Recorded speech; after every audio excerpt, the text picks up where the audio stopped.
Good morning students. कैसे हो बेटा आप सब? आशा है आप सब बहुत अच्छे होंगे और आपने अपना हॉलीडेज होमवर्क भी बहुत अच्छे से कर लिया होगा। बेटा अभी तक हमने अपनी पाठ्य पुस्तक वसंत में पाठ 1 और 2 का अभ्यास किया। आशा आपको बहुत अच्छे से समझ आ गया होगा।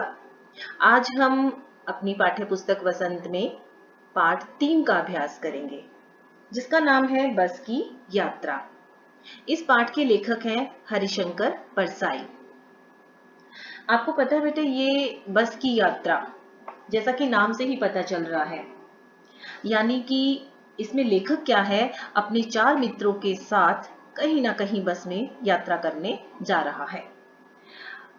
ये एक मजेदार कहानी है जो कि व्यंग रूप में है। आपको पता है बेटा व्यंग क्या होता है? जब हम अपने आसपास कुछ गलत होते हुए देखते हैं तो हम हल्के फुल्के हंसी मजाक के सहारे उसे ठीक करने की कोशिश करते हैं, जिससे सामने वाले को हमारी बात बुरी ना लगे। इस कहानी में क्या है कि प्राइवेट बस चलाने वाली एक कंपनी पर लेखक ने करारा व्यंग किया है, जो कि अपने यात्रियों की सुविधा का बिल्कुल ध्यान नहीं रखती। भले ही यात्रियों की जान चली जाए, पर कंपनी को सिर्फ सिर्फ किसी से मतलब है, पैसा कमाने से। तो अब हम अपने पाठ को शुरू कर रहे हैं।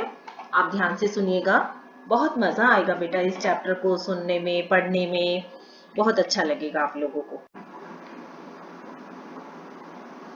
हम 5 मित्रों ने तय किया कि शाम 4 बजे की बस से चले। पन्ना से इसी कंपनी की बस सतना के लिए घंटे भर बाद मिलती है, जो जबलपुर की ट्रेन मिला देती है। सुबह घर पहुंच जाएंगे। हम में से 2 को सुबह काम पर हाजिर होना था, इसीलिए वापसी का यही रास्ता अपनाना जरूरी था। लोगों ने सलाह दी कि समझदार आदमी इस शाम वाली बस से सफर नहीं करते। क्या रास्ते में डाकू मिलते हैं? नहीं, बस डाके हैं। बेटा इस पैराग्राफ में लेखक आपको क्या बताना चाहते हैं कि लेखक और उसके मित्रों ने शाम 4 बजे की बस से जाने का निश्चय किया है, पन्ना से सतना के लिए, क्योंकि सतना जाकर उन्हें एक ट्रेन मिल जाएगी जो उन्हें जबलपुर पहुंचा देगी।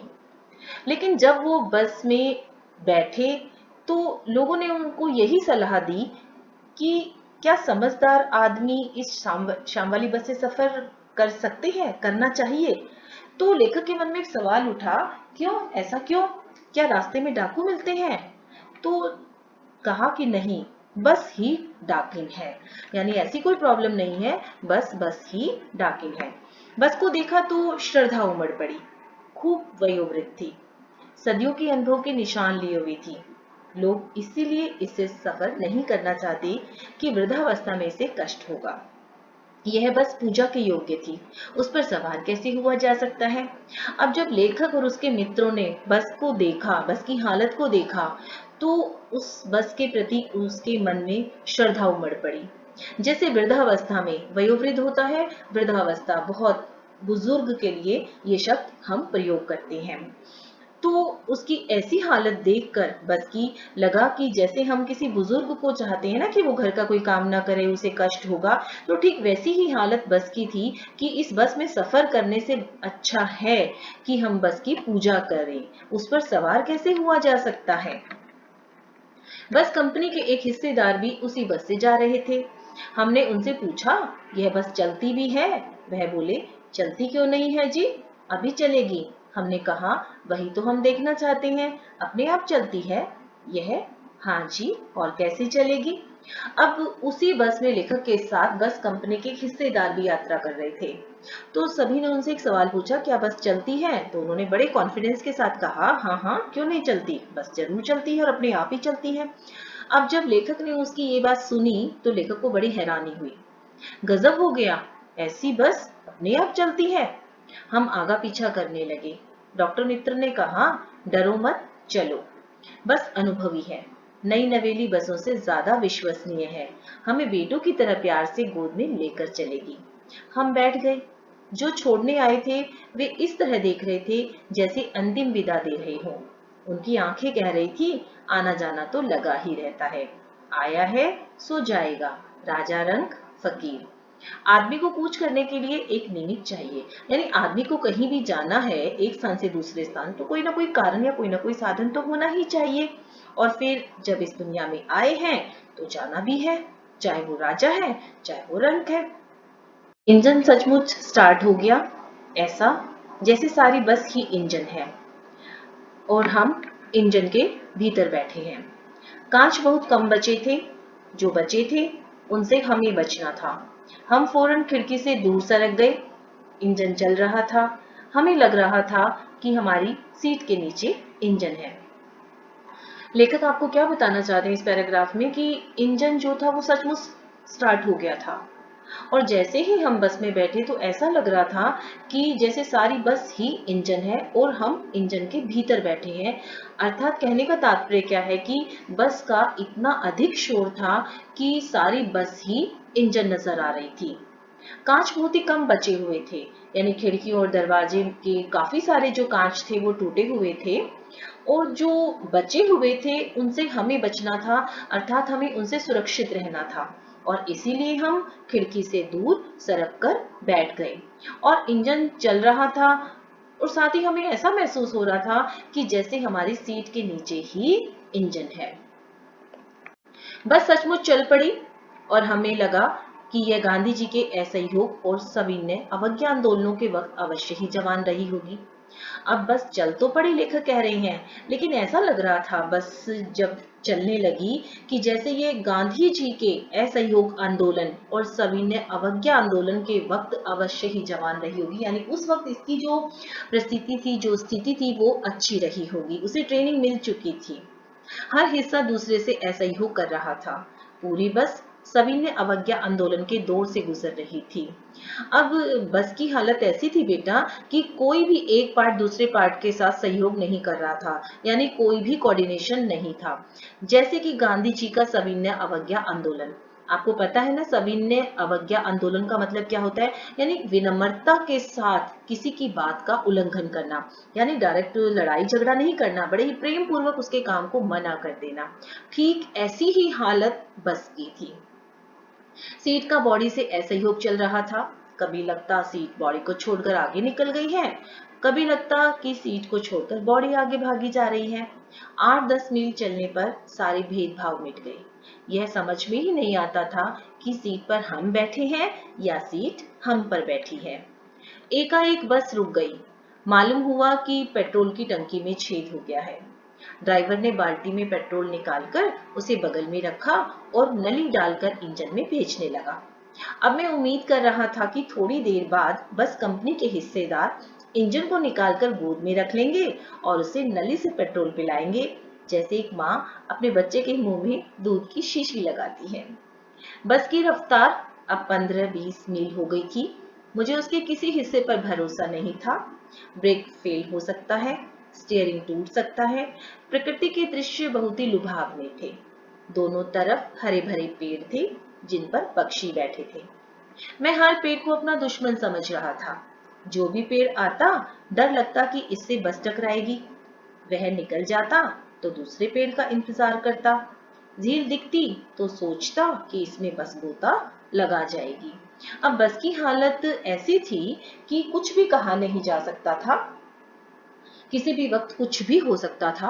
अगर एक पेड़ भी सामने आ रहा है तो लेखक को ऐसा लगता था कि कहीं बस इसी से ना टकरा जाए और एक्सीडेंट ना हो जाए, और आगे अगर कोई झील दिखाई देती तो लेखक को लगता कि कहीं इसमें ही बस ना गिर जाए और बस पानी में ही ना गोते लगाने लग जाए।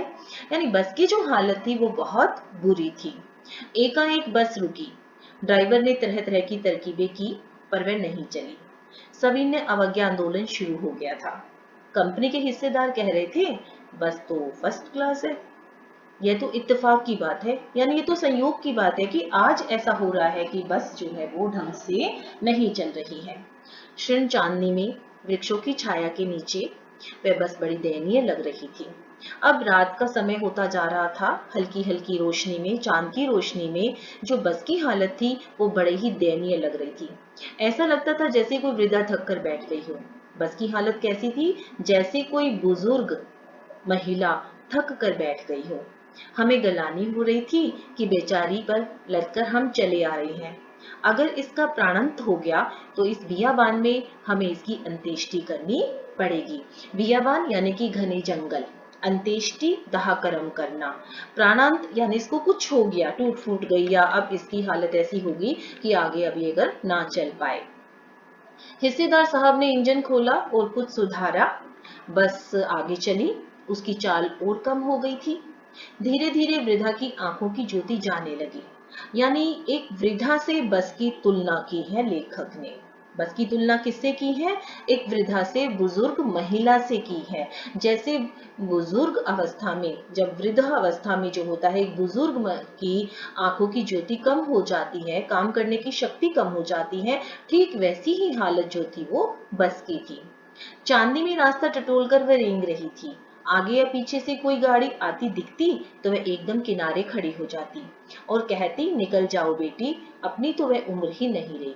यानी बस की हालत ऐसी थी, अगर पीछे से वो ड्राइवर, इस तरीके से बस का ड्राइवर गाड़ी चला रहा था कि अगर पीछे से कोई गाड़ी आ रही है तो वो अपनी गाड़ी को, अपनी बस को किनारे पर लगा लेता और ये कि चलो, जो पीछे से बस आई है या सामने से कोई और गाड़ी आ रही है तो वो पहले निकल जाए। एक पुलिया के ऊपर पहुंचे ही थे कि एक टायर फिस करके बैठ गया। वह बहुत जोर से हिलकर थम गई। अगर स्पीड में होती तो उछलकर नाले में गिर जाती। मैंने उस कंपनी के हिस्सेदार की तरफ पहली भाव, श्रद्धा भाव से देखा। वे टायरों की हालत जानते हैं, फिर भी जान हथेली पर लेकर इसी बस से सफर कर रहे हैं। अब लेखक आपको क्या बताना चाहते हैं कि एक टायर जब फिस हो गया तो उस कंपनी के हिस्सेदार भी जो उस बस में सफर कर रहे थे, तो लेखक उसकी तरफ बड़े ही श्रद्धा भाव से देखने लग जाते हैं कि आपको ये बस की हालत अच्छे से पता है, टायरों की हालत आपको पता है, बस की स्थिति से आप वाकिफ हैं, फिर भी आप जान हथेली पर लेकर इस बस से प्रतिदिन सफर कर रहे हैं। उत्सर्ग की ऐसी भावना दुर्लभ है। उत्सर्ग होता है बेटा परोपकार, यानी परोपकार की ऐसी भावना का मिलना तो बहुत ही दुर्लभ है, नामुमकिन है। सोचा, इस आदमी के साहस और बलिदान भावना का सही उपयोग नहीं हो रहा है। इसे तो किसी क्रांतिकारी आंदोलन का नेता होना चाहिए। अगर बस नाले में गिर पड़ती और हम सब मर जाते तो देवता बाहें पसारे उसका इंतजार करते और कहते, वह महान आदमी आ रहा है जिसने एक टायर के लिए प्राण दे दिए, मर गया पर टायर नहीं बदला। दूसरा घिसा हुआ टायर लगाकर बस फिर चली। अब हमने वक्त पर पन्ना पहुंचने की उम्मीद छोड़ दी थी। पन्ना कभी भी पहुंचने की उम्मीद छोड़ दी थी। पन्ना क्या, कहीं भी कभी भी पहुंचने की उम्मीद छोड़ दी थी। लगता था जिंदगी इसी बस में गुजारनी है और इससे सीधे उस लोक को प्रयाण यानी प्रस्थान करना है। कहने का अभिप्राय क्या है कि मर जाना है। इस पृथ्वी पर उसकी कोई मंजिल नहीं है। हमारी बेताबी, तनाव सब खत्म हो गए। बड़े ही इत्मीनान के साथ, बड़े ही आराम के साथ हम घर की तरह बस में बैठ गए। चिंता जाती रही और हंसी मजाक चालू हो गया। ऑल ऑफ यू क्लियर बेटा? God bless you.